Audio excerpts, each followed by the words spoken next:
welcome back, Ginger. I mean, it's so great to see you after 20 years. I can't believe it. Some things change and some things just don't change.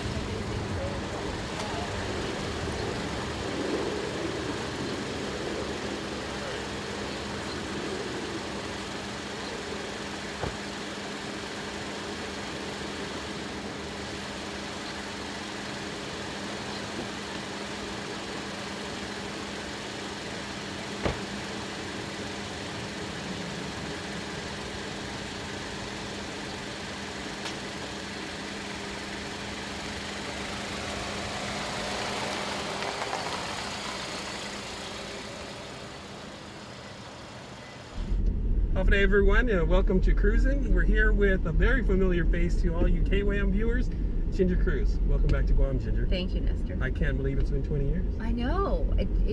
In some senses, it doesn't feel like 20 years, but yeah, it's been 20 years. That's crazy. Let's start with your career at KWAM. For those who may not remember, how did it all get started? Well, television got started back in the day when there was Guam cable TV. Came back from summer from school one year and said, hey, I want to intern at the television station. So I started doing TV, fell in love with it, and then when I graduated from college, I came back and got offered a position and then started to do TV, got completely hooked. And then when KWAM was really sort of undergoing some of the changes down in Ordot, they said, hey, come and work with us. So I actually started with you. I remember that very well. KWAM down in the day in the old Ordot station, back where, you know, Madeline used to do her show and everything, and KWAM that's where it all got started. Exactly. Everybody's got an Ordot story too. Exactly. So those were the days. I remember doing, you know, the typhoons we covered and the elections we covered and liberation and all of that. So those are my memories of the strong memories of KWAM. Yeah. What are the stories that stood out for you from those days, the early days when you first started? Typhoon Omar really was one of those amazing days. I mean, we were all covering that storm, and we didn't realize that it was going to be as strong as it was. And look, now it's raining, like just as they say, storm, right? That's perfect. And when we were out, we actually came back. I think Ed Conception was my photographer. Yep. And we came back from the shoot, and it was starting to get really bad. The storm was getting really bad. And we were asking the weather, I don't know who was doing the weather at the time, but we're saying, wait a minute, is the forecast right? Like, is this going to be worse than we thought? Because the cars were starting to blow really badly. We got out of the car, we walked into the station in Ordot, and the tower, that 400-foot tower, we heard the sound, and like literally I had just gotten out of the car and gotten into the station, and we heard this creaking sound, and like slam, it landed right on the car that we were in. So had Ed and I been 5 minutes later, we could have been in that car and hit by that huge tower that came down. So that stuck in my head. And then we moved to the current location here in Harmon, and you were involved in the actually design of the place. Yeah, it's amazing to see the station is still like the way we did it back then. We did the 2 radio stations on either side and the double deck on the television studio, and it was really nice that the owners let me do that. Like Calvo said, you know, we needed to help design the station, so putting all those drawings together, thinking of all the places where we were going to edit and shoot and do all those things, and it's still there, and it's still serving the purpose and still doing what everybody needs. Well, what was it like when you walked back in? Did you get the rush of memories keep flooding in, or? I did. I didn't realize how much I missed it. It was really nice to see, and I mean it's crazy because it's like a legacy of something that you do something and then you don't recognize like what you did until you really leave it for a long time. And I think, you know, being away for 20 years and then coming back and seeing it's still there, and when I turn on the TV and I see Sabrina and I see everybody and they're, you know, and the new crew too, it's amazing to see a part of you is still continuing, you know? Yeah, you know, and KWAM is just an island institution, and it's really done well. You know, I think the people that have come after us have just done a tremendous job, and it's, you know, it'll always be that, I think. Yeah. Well, and now I see them online, so that's a whole new thing. I mean, we're talking about GoPro now, right? Look at technology, all the things we didn't have back then, and a website, and I mean, it's crazy to see the changes, but at the same time, it's still KOAM, you know? Yeah, that's one of the things that amazed me when I came back this most recent time, is that there's just so many new things about the business. Yeah. You know, we didn't have the Facebooks and the WhatsApp and all of this instant, response from viewers. So yeah, it's changed quite a bit, and I imagine that it's going to change even more to a point where, you know, the old 6 o'clock news. Yeah. That might be a thing of the past. I know. You know, I was thinking that. I was actually thinking that as I was watching it, and I was thinking maybe you're just going to do stories and then just post them online so that people can just pull them up and watch them whenever they want to watch them, because people's lives have changed. It's not like they sit around the TV at 6 with their family and have dinner and watch news. They're on the go now, and they want to just see the news when they see the news. Exactly. That's exactly what I think too. I think the generation now, the millennials, they're not used to sitting down at 6 o'clock to watch the news. Yeah. They're used to being able to access it on their smartphones or whatever gadget they might have, Exactly. and getting the news as it's happening. So. I know. And it's not an hour anymore, is it? No, it's a half hour. It's a half hour, but we've got KWM extras that fills the other half. So Okay. technically it is still an hour, but Okay. the second part of the news is more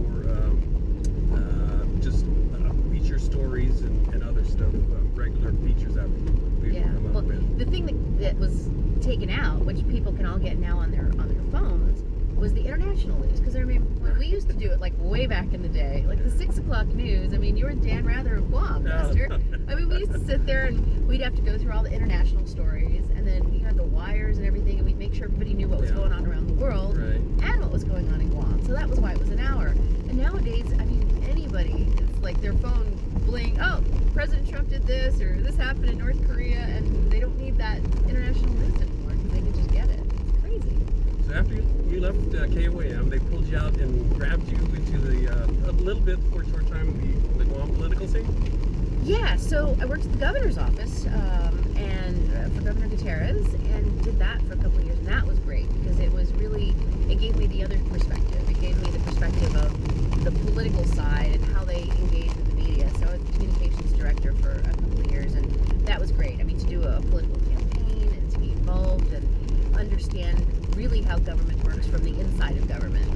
Those experiences I mean, the reason I was successful in my life and was able to work in the federal government and have a company was directly related to all the experiences I got in Guam. I mean, to all the young folks in Guam, I mean, the quality of education here and the quality of the experiences here and the job experiences that you're going to get are going to be so good that it just transfers perfectly no matter where you go. You can go to the highest levels of government. I meet with prime ministers now. I meet with folks in the U.S. Congress. I've briefed the President, the Secretary of State, the Secretary of Defense, and it's a skill that you learn sitting here and interviewing the governor and interviewing the speaker and doing those things. It's the same exact skill.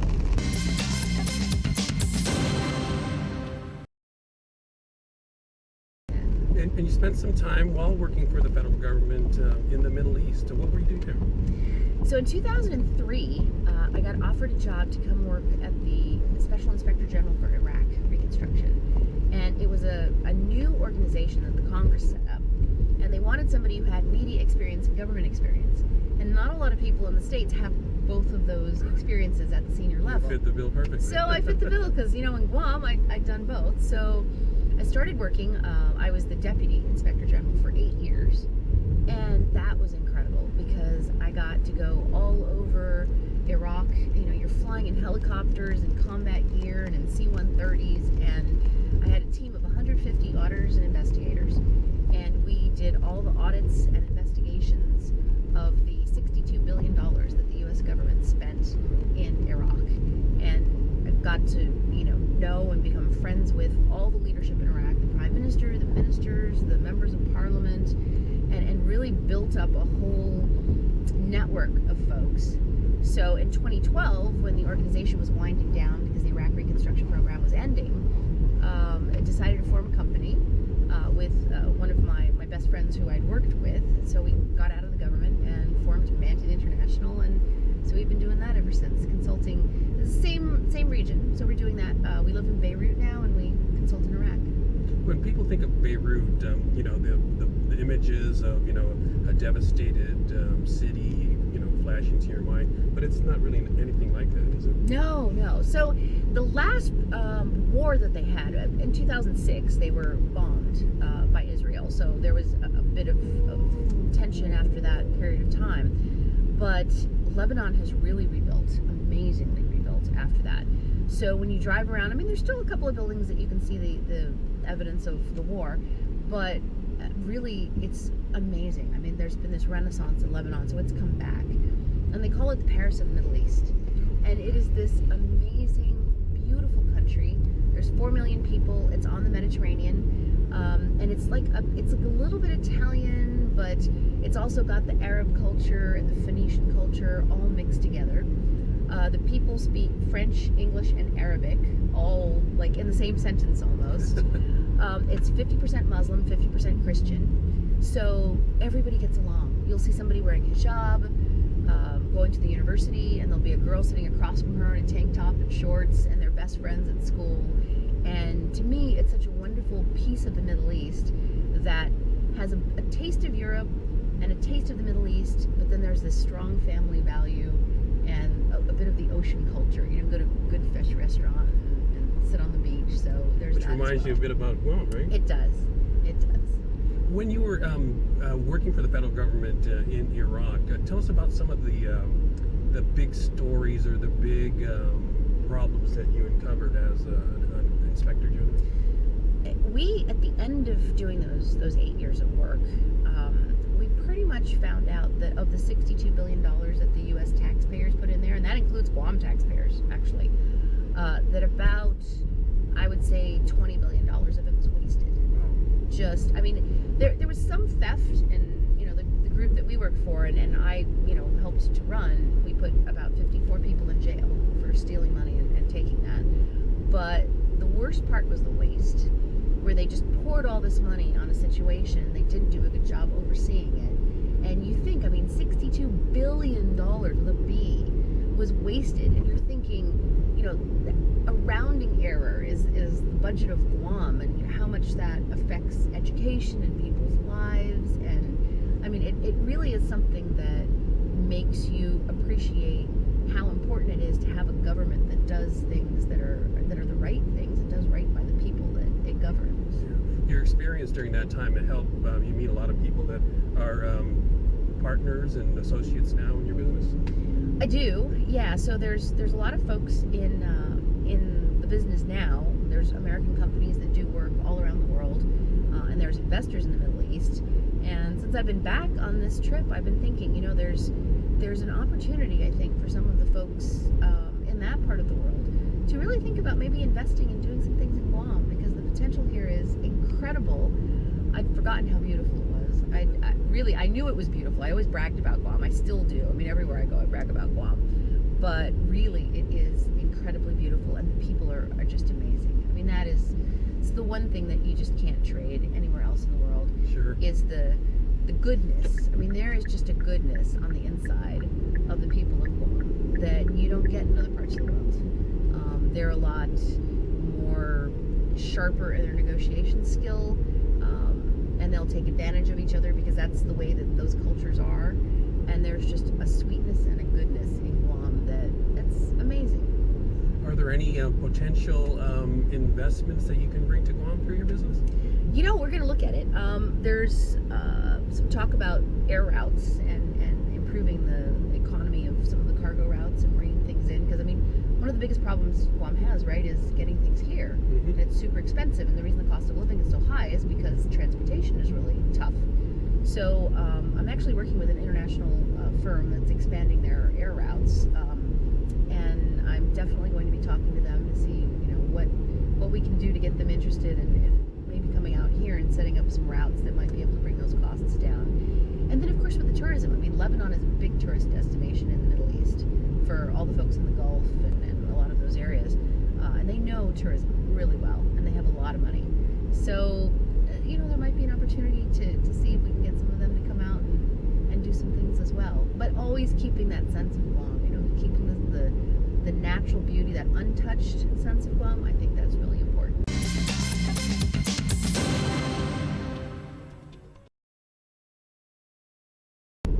Who have been some of your right now, a lot of the stuff that I do overseas, Ambassador Crocker was one of the ambassadors. He was bombed in the Beirut bombing way back in the 80s, I believe it was.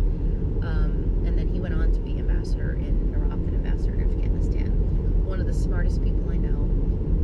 He sponsored my membership into the Council on Foreign Relations. I'm a member now.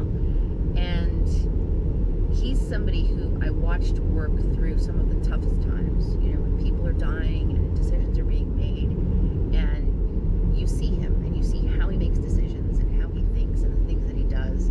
So that's, I mean, now somebody that really affects the way that I think and the things that I do. And then, you know, on Guam, all the different governors that were here, Governor Ada, Governor Gutierrez, you know, Madeline, a lot of those folks, when you saw how they did the work and some of the stuff that they told me, you know, back in the day, I still to this day remember what they told me and use it and apply it. And I tell some of the young people that are, you know, working for me or interning, those same lessons that you learned over the years, because they're universal lessons. Yeah. You know, it's the same thing. So what's still on your bucket list? Well, there's still about 160 countries I haven't been to. I'd cross off maybe half of them, but the other half I haven't been to. So I love traveling. I do love traveling. And I think I've added back onto the bucket list. I got to come back to Guam more than every 20 years, definitely. Definitely. And really getting my business to grow and to do more good work. I mean, right now we always say we're on the side of the angels.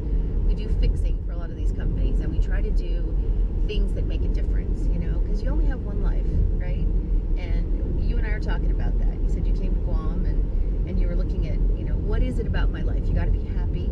You got to be doing something that makes you feel like you are actually contributing, because, you know, after a while that's it, and you have to do something with your life that's meaningful. Yeah. And I'm still looking for that. I think I've done a lot. And, you know, there'd be times when I'd be flying across Iraq during the height of the war, like in 2006, and they'd be bombing us. We'd be living in trailers in the middle of the green zone. The bombs would come down and would hit a trailer like 2 over from mine, and you'd feel the ground shake.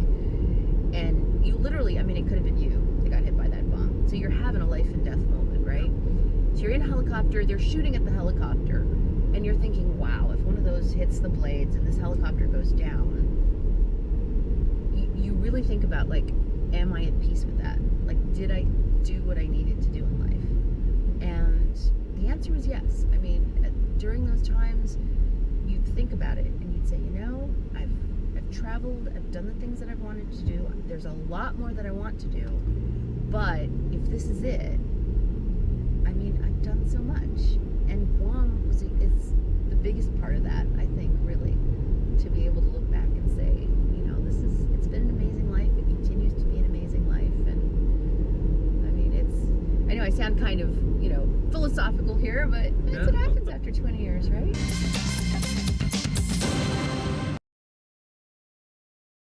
You return home to a place that, you know, obviously means so much to you. So all of these emotions just come flooding back, I would think. They do. Right? Yeah. They do. I'm a little bit emotional because it's really something. But you know, the first day I came back, I was afraid I was going to forget things. Like, that was the thing. I was looking for KUAM. I mean, I have to admit to everybody, I was like, wait a minute, I even helped design the studio. That's what I told you. I said you forgot where it is. Where You designed was the it? studio. I thought it was on the right side, not on the left side. And I'm looking, I'm like, I know that there is that area. But then when you come back, it's like muscle memory, you know, like you forget for the first couple of minutes and then it comes back to you. But it's really, I mean, just seeing Guam is something. And the distances are shorter. You know, I remember, like, you used to say, oh, we're going to go down to Maritza. And you'd be like, what? You'd have to, like, plan it for a couple of weeks. You're, like, all the way down south. And Far, yeah. now it's like I'm there in a blink of the eye. I'm like, wow, I'm here already? It's something. Hey, there's a surveyor. My dad was a surveyor in Guam. That was what brought us here. Were you surprised that so many people still remember? I was surprised. I was really surprised. Actually, okay, what really surprised me, kind of made me feel old, but it really surprised me, was a lot of the young folks, especially the ones that are in TV now or radio, who came up to me and were like, I remember watching you when I was just a kid, and you're like, whoa. I mean, at one minute you feel old. You're like, oh, okay, could you use like something younger than a legend, like, you know? But it's so humbling. I mean, it's really humbling to have, you know, folks who were 6, 7 years old and watching TV and seeing you and me, right, do this, and now it's their time, and they're anchoring and they're reporting and they're learning all of these things, and they still remember you, and the fact that you actually, you know, maybe were a little bit responsible for them someday wanting to be on TV is amazing. I mean, it's really humbling. It's really good to see, because he's a very quality reporter, so I think the business is in very good hands. It is, and you know, I was surprised, but the whole time that I've been on Lebanon, I've been kind of flipping through the channels, and even if it's in Arabic, it helps my language get better, but I've been trying to find something similar, where they would do like a newscast with a, you know, a whole full-on thing, and it's a bit harder to find, or it doesn't quite look the same, and I do miss that, and I think that the fact that Guam has kept that going, and there's so much local talent on the radio and on TV, I think that's an incredible thing, and you got to keep that up, because in the States, it's like there's only 2 or 3 channels now, and everybody watches, you know, who watches the local channel anymore? It's CNN or Fox or MSNBC, right? You got to keep that local sense so that people know what's going on at home, and they can relate to that instead of everybody just seeing the same thing at the top level. Like, what's Kim Kardashian doing this way? Well, forget Kim Kardashian. Like, who's in Guam? Like, what's the latest thing happening in Guam? So, What would be your best advice to a budding journalist? So I thought about it for a couple of years, and I said, you know, you've got to blend your experiences. And I don't want to tell people to leave Guam, but at the same time, I think one of the things, and you can relate to this as well, because it happened to you too, you got to leave it a little bit to get those experiences, and then you got to come back. I left to go to college, and then I came back, and that was like an injection of different ideas and things that I wanted to do. And then I left again, and you know, and now I'm back. But I see some of the young talent, and they're really good. I mean, they could do this anywhere else in the world. But you also have to come back, because anywhere else in the world, you'll just be another person. But when you come back to Guam, it's your place. So I think my advice to people would be, learn as much as you can while you're here, and then go learn something somewhere else in the world and explore and pick up different cultures, different experiences, different techniques, and then bring it back and see what you can do to bring that back into Guam and to change things and make it more technologically advanced, or, you know, bring back the newest thing and then inject that into what's going on in Guam. I think that would be amazing. Well, it's certainly great to have you back, and it's so wonderful to see you after so many years. I can't believe it's been that long, but you can't stay away 20 years again. You got to keep coming back to Guam. I won't. We miss you here. Definitely be back. Change your cruise, everybody. Thanks for joining our cruise.